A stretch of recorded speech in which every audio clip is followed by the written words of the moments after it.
Good morning students. Class 8 chapter third civics. आपका chapter third है parliamentary government and the union executive. इस chapter में basically हम जो पढ़ेंगे वो हम ये पढ़ेंगे why India has a parliamentary form of government. Bharat में पार्लियामेंट्री फॉर्म ऑफ गवर्नमेंट क्यों पाई जाती है. इसके अलावा जो हम इस चैप्टर में पढ़ेंगे about the composition of union legislature and union executive. Union legislature और यूनियन एग्जीक्यूटिव की क्या कंपोजिशन है and the structure and the function of the Indian civil service का स्ट्रक्चर और उसके फंक्शन के बारे में. देखो हम सब जानते हैं कि India is a vast country with a rich diversity. Bharat एक बहुत बड़ा देश है जहाँ पर डाइवर्सिटी पाई जाती है. Diversity in terms of the religion, in terms of the caste, in terms of the gender, in terms of the region etcetera. It would have been difficult for a single government to administer a country as vast as India smoothly. तो एक single government के लिए इतने बड़े country के administration को संभालना बहुत मुश्किल है. इस के तमाम जो एडमिनिस्ट्रेशन है उसको स्मूथली मेंटेन किया जा सके, ये एक सिंगल गवर्नमेंट के लिए इतना आसान काम नहीं है. इसलिए हमारे संविधान ने गवर्नमेंट को 2 लेवल्स में डिवाइड कर दिया है. मतलब according to the constitution government work at 2 different levels. One is state level and other one is the central level. Government कितने लेवल्स पर काम करेगी? गवर्नमेंट वर्क करेगी 2 लेवल्स पर, स्टेट लेवल पर और सेंट्रल लेवल पर. Why parliamentary form of government हमारा पहला टॉपिक है इस चैप्टर का. Why parliamentary form of government. Bharat में पार्लियामेंट्री फॉर्म ऑफ गवर्नमेंट क्यों पाई जाती है? India is a republic. Bharat एक रिपब्लिक कंट्री है. Which mean the head of Indian union is the president. Republic country का मतलब ये होता है कि जो हेड होता है इंडियन यूनियन का वो कौन होता है? President. In whom all executive power rest and in whose name it is to be exercised. और ये इंडियन यूनियन का जो हेड होता है यानी कि प्रेसिडेंट, उसी के नाम पर तमाम काम किए जाते हैं, उसी के नाम पर से सारे डिसीजंस लिए जाते हैं. एग्जीक्यूटिव पावर जो होती हैं वो प्रेसिडेंट के पास होती हैं सारे. The president is only a nominal और constitutional head of the executive. और जो प्रेसिडेंट होता है पार्लियामेंट्री फॉर्म ऑफ गवर्नमेंट में वो कौन होता है? वो एक नॉमिनल हेड होता है. उसे हम कॉन्स्टिट्यूशनल हेड भी कह सकते हैं एग्जीक्यूटिव का. जो क्या काम करता है? जो काम करता है who act with the aid and advice of the real political executive. जो काम करता है रियल पॉलिटिकल एग्जीक्यूटिव यानी कि council of minister. Real political executive कौन होते हैं? ये होते हैं काउंसिल ऑफ मिनिस्टर्स की जो काउंसिल होती है इन मेंबर्स को कहा जाता है रियल पॉलिटिकल एग्जीक्यूटिव. तो इनकी एडवाइस पर काम करता है कौन? President of India. The minister are collectively responsible to the popular house of the parliament known as the Lok Sabha. जो भी मिनिस्टर्स होते हैं वो कलेक्टिवली अपने तमाम कामों के लिए पार्लियामेंट के लोअर हाउस को रेस्पॉन्सिबल होते हैं यानी कि लोकसभा को. Following the British pattern. अगर हम ब्रिटिश पैटर्न को फॉलो करते हैं तो हमें पता चलता है the constitution of India. Bharat का जो संविधान है उस हैज़ एडॉप्टेड, उसको अडॉप्ट किया गया है both at the union and the state level in the parliamentary form of government with ministerial responsibility resting with the popular house. तो जो पार्लियामेंट्री फॉर्म ऑफ गवर्नमेंट का जो कॉन्सेप्ट है या जो गवर्नमेंट है वो 2 लेवल्स पर काम करेगी, state level and union level. तो ये जो पैटर्न है ये ब्रिटिश गवर्नमेंट का जो सिस्टम था उससे एडॉप्ट किया गया है. If the government loses the support of the legislature it has to resign. मान लीजिए अगर गवर्नमेंट पार्लियामेंट में अपनी सपोर्ट को खो देती है यानी कि पार्लियामेंट को जो गवर्नमेंट है उसको सपोर्ट हासिल नहीं रहती, मेजोरिटी हासिल नहीं रहती, लेजिस्लेचर में अपनी सपोर्ट खो देती है या मेजोरिटी उसको नहीं मिल पाती, तो ऐसी कंडीशन में गवर्नमेंट को क्या करना पड़ता है? गवर्नमेंट को रिज़ाइन देना पड़ता है.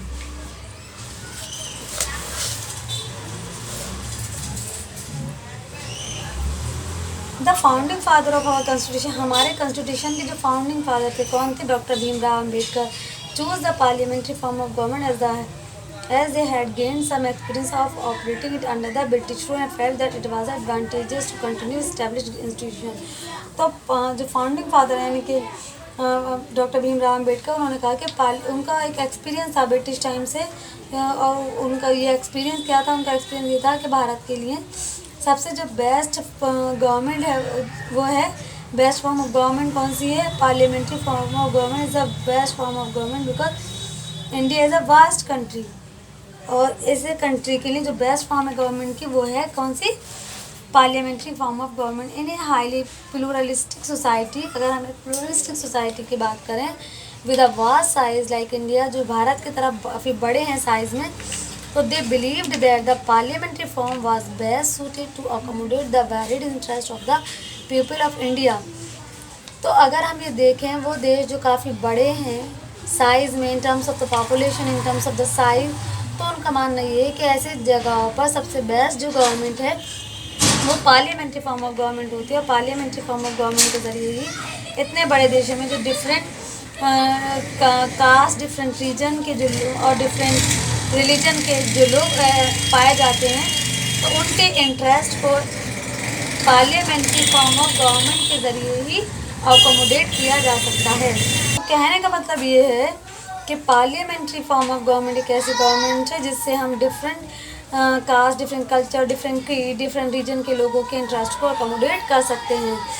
और इसीलिए भारत में क्योंकि डाइवर्सिटी पाई जाती है, इसलिए भारत में सबसे best form of government parliamentary form of government ही होगी। नेक्स्ट टॉपिक है यूनियन लेजिस्लेचर। यूनियन लेजिस्लेचर यानी कि parliament. Union legislature is known as the parliament. Union legislature को हम क्या कहते हैं, पार्लियामेंट कहते हैं। और पार्लियामेंट किससे मिलकर बनी होती है, यानी कि कोई आपसे कंपोजिशन ऑफ पार्लियामेंट की बात करता है तो आप कहेंगे it consist of the president, council of state जिसको कहा जाता है राज्यसभा,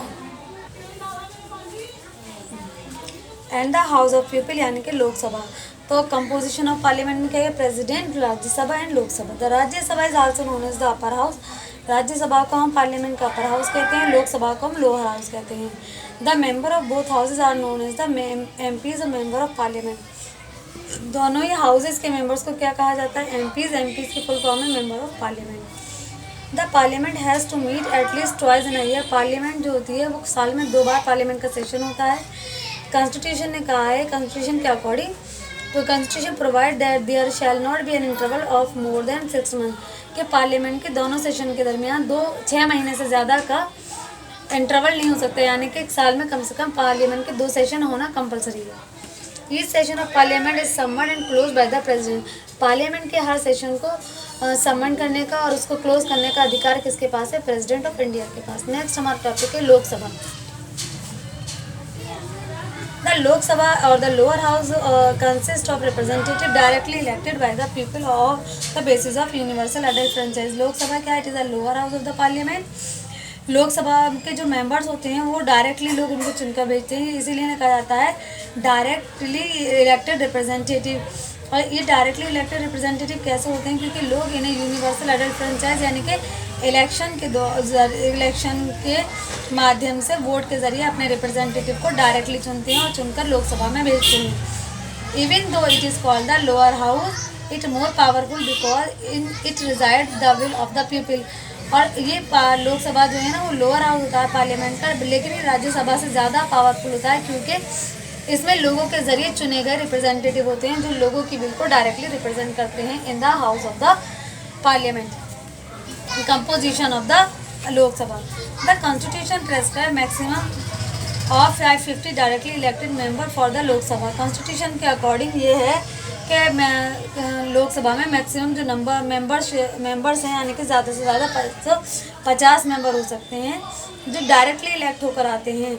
आउट ऑफ जिसमें से out of these not more than 53 members are choosing by direct election from the constituencies in the state. 550 में से 530 जो मेंबर्स होते हैं वो डायरेक्टली इलेक्ट होकर आते हैं कॉन्स्टिट्यूंसी से, यानी कि इलेक्शन में क्या होता है, इलेक्शन के दौरान स्टेट को कॉन्स्टिट्यूंसीज में डिवाइड कर दिया जाता है। तो ये 530 मेंबर इन्हीं स्टेट की कॉन्स्टिट्यूंसीज डायरेक्टली इलेक्ट होकर हाउस में जाते हैं। 20 नो मोर देन 20 रिप्रेजेंटेटिव, 20 से ज़्यादा representative are choosing from the union. और जो 20 रिप्रेजेंटेटिव होते हैं वो यूनियन टेरिटरीज से चुनकर आते हैं। एट प्रेजेंट जैसे कि हमारे 28 सूबे और 28 राज्य हैं और 9 यूनियन टेरिटरीज हैं, तो 530 तो आएंगे स्टेट से चुनकर और 20 आएंगे यूनियन टेरिटरीज से चुनकर। In addition not more than 2 members of Anglo Indian community, और 2 मेंबर्स ऐसे होते हैं जो एंग्लो इंडियन कम्युनिटी से चुनकर इलेक्ट होकर आते हैं। और इन मेंबर्स को इलेक्ट करने का अधिकार किसका है, president of India. Currently there are 544 member और एट प्रेजेंट अगर हम देखें तो लोकसभा में टोटल मेंबरशिप कितनी है, 545। Special provision are made for the reservation of seat for schedule caste and schedule tribe. इसके अलावा लोकसभा में शेड्यूल कास्ट और शेड्यूल ट्राइब्स के लिए कुछ स्पेशल सीट्स, स्पेशल प्रोविजन रखा गया है। स्पेशल प्रोविजन क्या है कि शेड्यूल कास्ट और शेड्यूल ट्राइब्स के लिए सीट्स को रिजर्व करके रखा गया है। किसमें? लोकसभा में। इसलिए रखा गया है ताकि इनका अपलिफ्टमेंट किया जा सके। Eligibility criteria to be a member of Lok Sabha. Lok Sabha का मेंबर बनने के लिए इंसान के अंदर क्या एलिजिबिलिटी होनी चाहिए? To become a member of the Lok Sabha. Lok Sabha का मेंबर बनने के लिए एक इंसान के अंदर ये तमाम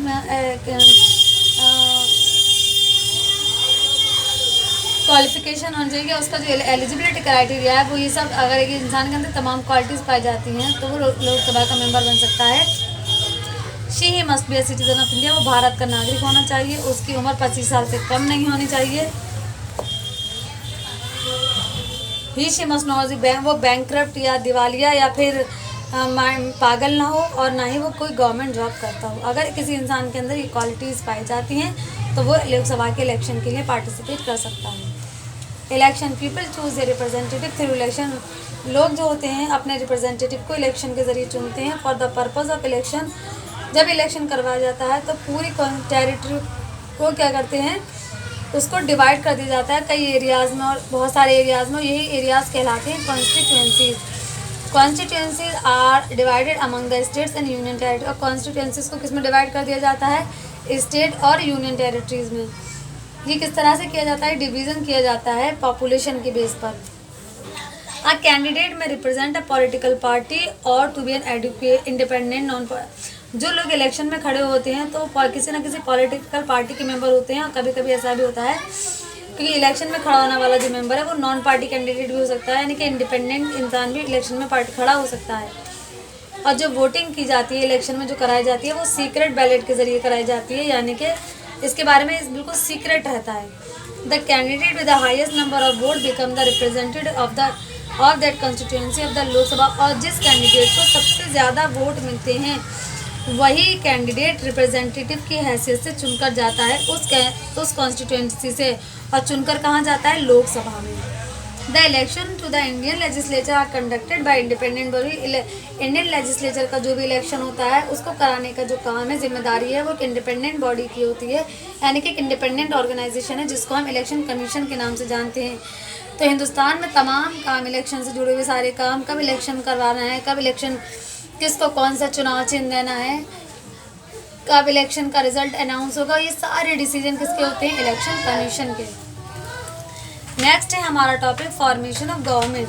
अ party which secure the majority of seats in the parliament is known as the ruling party. The party देखो, फॉर्मेशन गवर्नमेंट कौन बनाती है? इलेक्शन में जिस पार्टी को सबसे ज़्यादा सीट्स मिलती हैं, मेजोरिटी मिलती है, वही रूलिंग पार्टी कहलाती है। और वही पार्टी गवर्नमेंट पॉलिसीज़ को डिसाइड करती है। वो और दूसरी पार्टी जिनको मेजोरिटी हासिल नहीं होती वो पार्टीज अपोजिशन में चली जाती हैं। और अपोजिशन का पार्टी का काम क्या होता है? अपोजिशन पार्टी का काम होता है to check the ruling party, to question the ruling party. Opposition party का काम होता है कि जो भी पॉलिसीज़ और रूल्स बना रही है रूलिंग पार्टी, उनको चेक करना, उनसे रूलिंग पार्टी से उसके किए हुए काम के बारे में सवाल पूछना। अगर रूलिंग पार्टी ने कोई भी लॉ पॉलिसी बनाई है तो उस पर डिबेट करना, ये सारे काम होते हैं अपोजिशन पार्टी के। Opposition party also criticise the ruling party. Next topic है बेटा हमारा टर्म्स। लोकसभा के मेंबर को 5 साल के लिए चुना जाता है। प्रेसिडेंट में डिजॉल्व, इसके अलावा प्रेसिडेंट को ये अधिकार है कि वो लोकसभा को उसका टाइम पीरियड पूरा होने से पहले भी डिजॉल्व कर सकते हैं। इफ़ द रूलिंग पार्टी, यानी अगर मान लीजिए जो रूलिंग पार्टी है अगर वो अपनी मेजोरिटी खो देती है, यानी कि उसे मेजोरिटी हासिल नहीं रहती, तो ऐसी कंडीशन में प्रेसिडेंट को अधिकार है लोकसभा को डिसॉल्व करने का। और अगर मान लीजिए इस देश में इमरजेंसी के हालात हैं तब लोकसभा का जो टाइम पीरियड है या जो टर्म है उसका ड्यूरेशन है वो 1 साल के लिए बढ़ाया भी जा सकता है। नेक्स्ट टॉपिक है बेटा हमारा presiding officer. The newly elected member elect from among themselves a presiding officer. जो न्यूली इलेक्टेड मेंबर होते हैं वो अपने ही मेंबर में से एक मेंबर को इलेक्ट करते हैं, जिसको क्या कहा जाता है, जो एक मेंबर को प्रिसाइडिंग ऑफिसर की हैसियत से इलेक्ट करते हैं। और ये प्रिसाइडिंग ऑफिसर स्पीकर कहलाता है। The speaker conduct the proceeding of the house. Speaker का काम क्या होता है? हाउस की प्रोसीडिंग को कंडक्ट करना and maintain order with the house. House में एक लॉ ऑर्डर मेंटेन करना at the end of the debate. और जब डिबेट ख़त्म हो जाती है तो ये स्पीकर का ही काम है take a vote on the issue. क्या जो भी इशू डिस्कस किया गया था, जिस पर डिबेट चली थी, उस पर अपना वोट देना। He can exercise his her own casting vote only in the case of tie.